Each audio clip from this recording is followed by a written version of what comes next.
behind-the-scenes footage of a community theater film. But before he can make it to UMHB, he must present his thesis today on ocean and space exploration and whether one has been deemed more important than the other. Please welcome Lewis Jackson.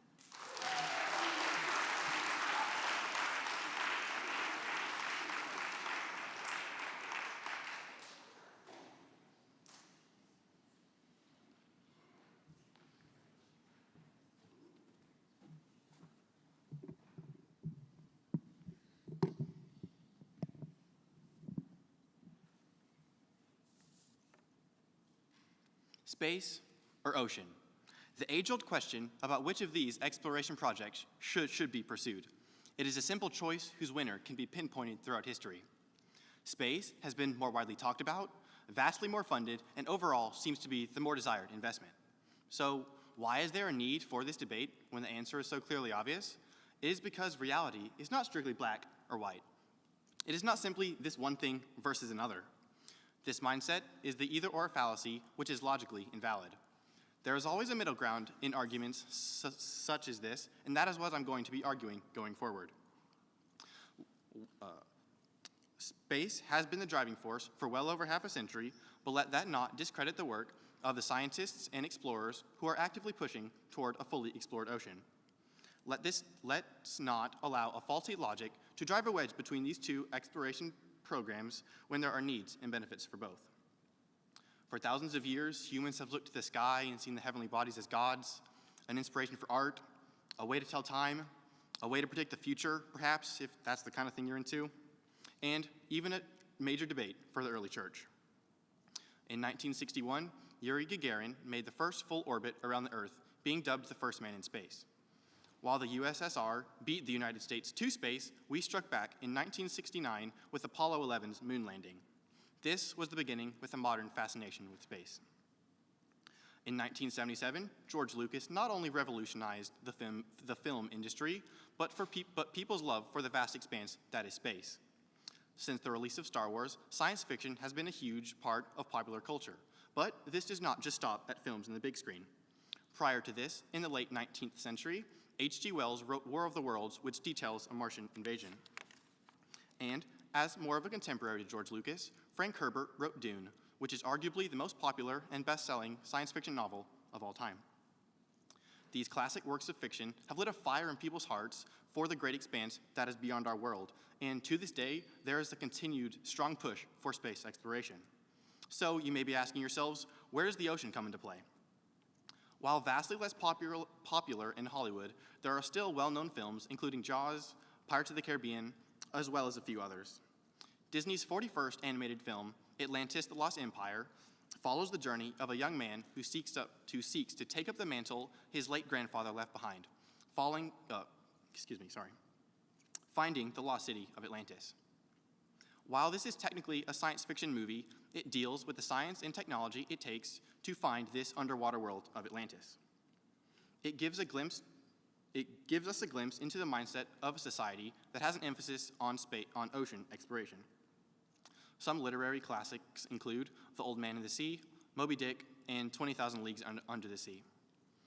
Atlantis: The Lost Empire, like 20,000 Leagues Under the Sea, is technically science fiction, but it flips the genre on its head and takes a look under the waves of our world as opposed to what is beyond the skies above. In my speech, I will be detailing why there should be a push for both space and ocean exploration. Beginning with the ocean, Genesis 1:28 will be analyzed in accordance with how we, as humans, have taken advantage, if we have taken authority of our world, and if we have shown God's dominion mandate he gave to Adam and Eve. Technologies such as sonar and satellites have had an impact on ocean mapping and ocean exploration. The more we push toward an explored ocean, this will yield understanding to our world, specifically earthquakes and their relationship to tsunamis. Switching over to space, technology has been a huge factor in space exploration. Space race technologies, such as satellites, have indirectly become part of our day-to-day lives. In return, some existing technology is making space travel more safe. Entrepreneurs like Elon Musk and Spacex are revolutionizing cost-efficient rockets and their missions. To address some negatives, ocean exploration could open up a potential to mining disasters that could affect the surrounding areas. The more we know of the ocean, we will have a better understanding of where resources can be found and where mining operations can be set up. The problem with space, you might have already been able to guess, is the incredibly high price. With these points, I will demonstrate to you how and why ocean and space have a place in our society. So, Genesis 1:28 says, God blessed them and said to them, be fruitful and multiply, increase in number, fill the earth and subdue it. Rule over the fish in the sea and of the birds in the sky and over every living creature that moves on the ground.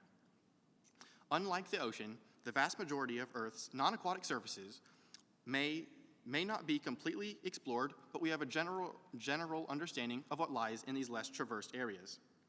Now, there is a common misconception that only about 5% of the ocean has been explored, but this is just simply not the case. As of a recent update by the NOAA, or the National Oceanic and Atmospheric Administration, 20% of the ocean has been explored as of 2021, leaving the remaining 80% unobserved, unmapped, and unexplored. Currently, there are two main methods involved with mapping the seafloor: satellites and sonar. Satellite mapping can remotely sense electromagnetic radiation to determine what lies beneath the ocean, but it is not very effective due to most of the radiation being on the surface.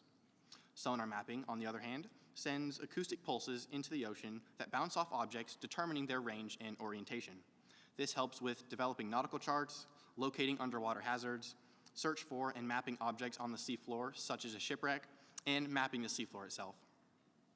To give an example between the difference between sonar and satellite mapping, imagine you walk into your dining room and you see that your table is set for dinner, but covering everything is a wet blanket. Now, this blanket will conform to the shape of the plates, the cups, utensils, food, and everything else, but it is relatively unknown what is actually under this blanket until it is removed. Sonar mapping essentially peels back this layer of unknownness that will provide more detailed maps as opposed to the results of satellite mapping. Robert Ballard, the man who discovered the wreckage of the Titanic, boarded his exploration vessel Nautilus, equipped with a multi-beam sonar system that sends acoustic pulses in the shape of a fan, offering more detailed 3D mapping results. Since 2008, the Nautilus has mapped 40,000 square feet of the ocean floor, which sounds like a lot in itself, but in comparison, this is about the size of Kentucky. While progress has been made toward a fully explored ocean, we cannot have complete dominion while the vast majority of the ocean remains unknown. The more we act towards the dominion mandate, the more we will be able to understand how our world works. This includes earthquakes and their relationship to tsunamis. An earthquake is caused by a sudden slip on a fault line due to volcanic activity or sudden stress changes in the earth causing the ground to shake due to the release of seismic energy. The Richter scale measures the force and duration of the impact on a scale from 0 to 9. A tsunami is a large wave caused by earthquakes and volcanic eruptions under the ocean. As these waves travel inland, they build up more and more water as the depth of the ocean decreases. These towering walls of water can reach up to 100 feet tall, and upon impact, they have enough force to uproot trees, destroy buildings, houses, and at times even cities. An earthquake hit the South Island of New Zealand in 2016, and to this day, studies are still proving beneficial as new information shows how scientists can piece together the direction of the rupture and the movement of the ground from previous earthquakes due to how the layers of sediment have settled afterwards. On March 4th of 2021, New Zealand was hit again with 3 more earthquakes that sent out tsunami warnings and evacuations all along the east coast. The first 2 struck in the morning, one of which with a magnitude of 7.1, followed a little bit later by one with a magnitude of 7.4, about 10 kilometers away. 2 hours later, the third earthquake hit with a magnitude of 8.1. These first 2 earthquakes can be regarded as foreshock, followed soon after by the main event. Seismologists typically say that 1,000 kilometers, even at a magnitude of 7.4, is still not enough to trigger another earthquake. But arguments are being made that, especially along plate boundaries, which New Zealand is, even a slight nudge can trigger another earthquake. This brings up the question about how past earthquakes have been linked when initially thought unrelated. As the earthquake from 2016 is still yielding new data, it could be years before we fully understand the earthquakes that recently took place. Until then, Google seems to have found a way to detect earthquakes and tsunamis due to their underwater fiber optic network. From December of 2019 to September of 2020, their cable running from California to Chile detected about 20 moderately strong earthquakes, as well as swells in the ocean.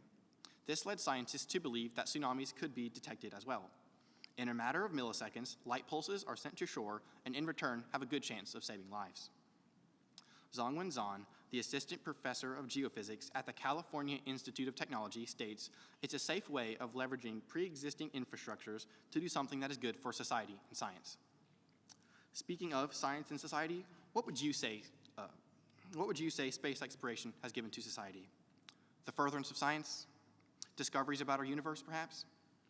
While you would not be incorrect, it can be argued that if space exploration has given anything to our society, it would be the advancement of technology, some of which is used daily without second thought. For those of you who have a laptop, you can thank the manufacturer Grid and indirectly NASA for the clamshell design used today. In 1982, the Grid compass was sold for about $8,000, roughly $23,000 today. This was not intended for the average consumer due to the high price, but rather for business executives, as it came pre-programmed with a spreadsheet and a database management system. Soon after, it found a home at NASA due to the compactness and durability of this device. The following year, it was launched aboard the Space Shuttle Columbia to help with navigation, fuel tracking, and anything else that needed to be monitored. Further, Sputnik 1, the first satellite, was launched into low orbit in 1957. What exactly did it do, you might ask? Well, if you turned your radio to a certain frequency, you would hear it beeping. That's pretty impressive, right? Now, obviously not extraordinary by today's standards, but for the late 50s, this was groundbreaking. Since then, satellite technology has continued to advance. Fast forward to 2021, so much of what we do and what we are capable of has been expanded upon by satellites. Take your phone, for example. Let's say you want to make a call or text, so you type up your message, you hit send or press call. These signals will bounce and ping across satellites and their corresponding systems until they reach the device you are trying to contact. While NASA and the space race have given advancements in technology, existing technology, such as the smoke detector and similar devices, are helping make space travel more safe. You already know that fires are no laughing matter, so a team of scientists and engineers set out to create a space station experiment to design a smoke detector that can catch fires in space before disaster strikes, but not overly sensitive enough to cause false alarms. This team ended up modifying the pre-existing device, the P-track, which passes air through a heated chamber of vaporous alcohol. When cooled, the alcohol condenses around the dust particles, causing the size to increase enough to be readable by the photodetector, determining the particle concentration. This chamber was modified, allowing an increased flow of alcohol in the zero-G environment. This modification proved successful in tests and was compact enough to not be a nuisance in space. In 2021, you would be incredibly hard-pressed to find someone who does not know who Elon Musk is, whether that be from Tesla, SpaceX, or even from something different. While there is controversy with Tesla and how safe and reliable they actually are, I am not arguing for the usage of self-driving cars, so I will be focusing in on SpaceX. What exactly is SpaceX, you might be asking? It is a privately owned rocket manufacturer whose goal is to build powerful and reusable rockets to make humanity multiplanetary. Conversely, NASA rockets are typically one-time use machines that are built for one mission in particular. For every following mission, a new rocket has to be built. This is the beauty of SpaceX. They are not bound by one single launch, and which give way for cheaper overall development and following missions. For example, a brand new Falcon 9 rocket costs around $62 million for its first launch, including fuel, cargo, and anything else it might be carrying. Every following mission costs about $50 million, plus any upkeep and repairs that need to be made. As of 2020, NASA has allowed SpaceX to handle 2/3 of NASA's overall launches. There are perfectly good reasons for this. This is due to the cost of development and the reusability aspect of these rockets. Rockets, as you know, are the foundation for space exploration, as they are the relay in which we travel from Earth to space and how we subsequently return. So, if space is something that continues to be explored, which I guarantee you it will be, it only seems reasonable that if there are affordable and reliable rockets available, we should be fully taking advantage of this opportunity. Unlike space, the ocean has no glaringly obvious opposition, but there is still doubt in people's minds about some form of harming the biodiversity and ecology when mining for resources. Now, I understand that this can potentially be a problem, but this is not the main thing that should stick out to people. Rather, it is how little we actually understand of what is on the ocean floor. Somewhere down the line, exploration yields knowledge about things misunderstood or unknown completely, including the ecology and biodiversity in the depths of the ocean. With more understanding of the ocean floor, we will be able to safely come to the conclusion about if and how life under the ocean will be affected and then act accordingly. While benefits of space exploration do exist, the main drawback that just does not sit right with people is how incredibly expensive it is. As of 2020, NASA's budget stood at a whopping $22.6 billion. As of April of 2021, the Biden administration has proposed an increase of $1.5 billion in order to support moon missions. I was reading that article confused, as the last moon mission was in December of 1972. Why now is there a sudden push to return to the moon? We already sent 6 Apollo missions to the moon, so shouldn't we already have a good idea of what's there? Obviously, there was rock and dust, but there were also traces of silicon, iron, and magnesium. Do they really expect to find something new or different? Well, that's besides the point, because as of recently, NASA has been in development for supposedly the most powerful rocket ever built to take us back to the moon. And don't expect it to be cheap either. Its proposed cost is $1 billion per launch. Yes, you heard me right, $1 billion per launch. While it will be reusable, it is not economically sustainable to allow SpaceX to handle more than half of NASA's launches, but then blow billions of dollars on a rocket just to take us back to the moon. Compared to SpaceX's most powerful rocket, the Falcon Heavy, it takes around $100 million per launch. This is 10 times cheaper than NASA's currently in developed rocket. Elon Musk has proved that his business model works efficiently and should be allowed to handle the remainder of NASA's launches while they invest this extra money in other projects. There is no need for divisiveness between groups pushing for space and ocean exploration, as I have demonstrated today. Both have their place in society and should be treated as such. Neither space nor the ocean exploration projects are nearing their end, as one is seemingly endless, while the other has the vast majority left to discover and explore. The continued exploration of space and the ocean will yield more understanding about things unknown and continue to produce technology that will then be put back into these programs in our society, furthering them. Thank you.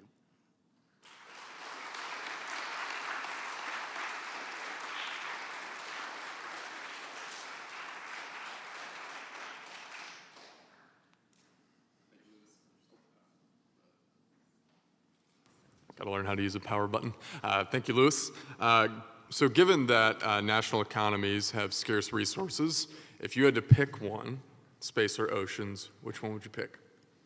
So I was actually asked this question a couple weeks ago, and the more I thought about it, the more my answer changed. So originally I was completely pushing towards ocean exploration as it was a limited endeavor so far. But the more I thought about it, the more of a gamble it seems to people, as we don't know the extent of the benefits of ocean. So conversely, with space exploration, it is a surefire way to stay up to date with technology. So if nations are wanting to stay in that realm, space exploration would be the way to go. Gotcha. Cool, thank you. So obviously, historically, there's been the space race and things like that causing international turmoil and strife. Do you have a more optimistic view or a pessimistic view about how international relationships are going to go, given the need, as you put it, to explore both space and oceans? For space, as you know, there's the International Space Station, which obviously multiple countries go up there to train with other countries, help they corroborate their combined knowledge to get an amalgamation of the total understanding of space and things like that. For ocean, that's harder to answer as there has been a limited exploration, but it would be definitely interesting to see as ocean exploration gets more in depth, no pun intended, that how international relationships would benefit or detract from that. Okay, thank you. Well done, Lewis. I give you huge commendations for the work that you did. I think a lot of people don't realize how much time you spent here to an empty sanctuary. When I'm working late at night, I can hear Lewis giving his speech over and over again. So well done, really, really well, good job. So the space race and kind of that sense of adventure that humanity had kind of in the past, where they would go to the North and South Pole and they would explore heights and depths. Some people see that as kind of an antiquated kind of past thing as far as humanity. We've kind of evolved past that. We're more practical, pragmatic. It's a huge waste of money just to explore open spaces just for the sake of looking at those things. How would you answer someone who kind of looks at it from very kind of a pragmatic standpoint? Like, it's really unnecessary as far as humanity to continue to explore the unknown. And when you mean like unknown in general, so like space, space, ocean. Why even keep exploring space? Why keep exploring the ocean? We probably know enough about it. There's really no need to continue to do that. Well, God made us to be curious, ask questions, and wonder about things that we do not know ourselves. So this exploration of whether it be space or ocean, it satisfies this curiosity by the results we get, and with the more discoveries we actually find, the more questions it'll bring up, and it'll further that curiosity. So it's a continual cycle of knowing, then unknowing, and then it'll spiral out from there. Good job. Thank you for all your hard work. Very interesting. So my understanding is, and from parts of the paper that you have here, is that the ocean actually has quite a large mineral deposits underneath the seafloor. Some of the things that you had mentioned was, gold and silver and cobalt and lithium and things like that. And from my understanding, there is vast quantities of commercial grade minerals down there. And so kind of tagging on with Mr. Lockyer's question about pragmatism, if we could figure out a way to environmentally, in a responsible way, get those minerals, right? Do you have any sense of what kind of a financial boon that would be to a global economy that's really struggling under our present crisis? Through the research that I went through to craft the paper that I present to you today, it did not deal with really the sheer amount of resources that the ocean could provide. So it really didn't deal with how much it would help the economy in today's standards due to Corona and everything like that. Okay. All right.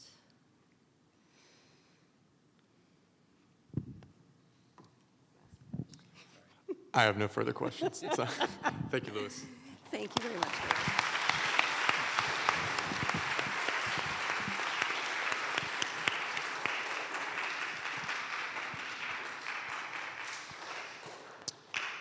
Thank you for being a great audience. Like I said, this is for our seniors is kind of the pinnacle of their experience here. So really well done. Set a really high standard for tomorrow when we have 3 more coming. At this point, solar students, you are dismissed. I don't know what period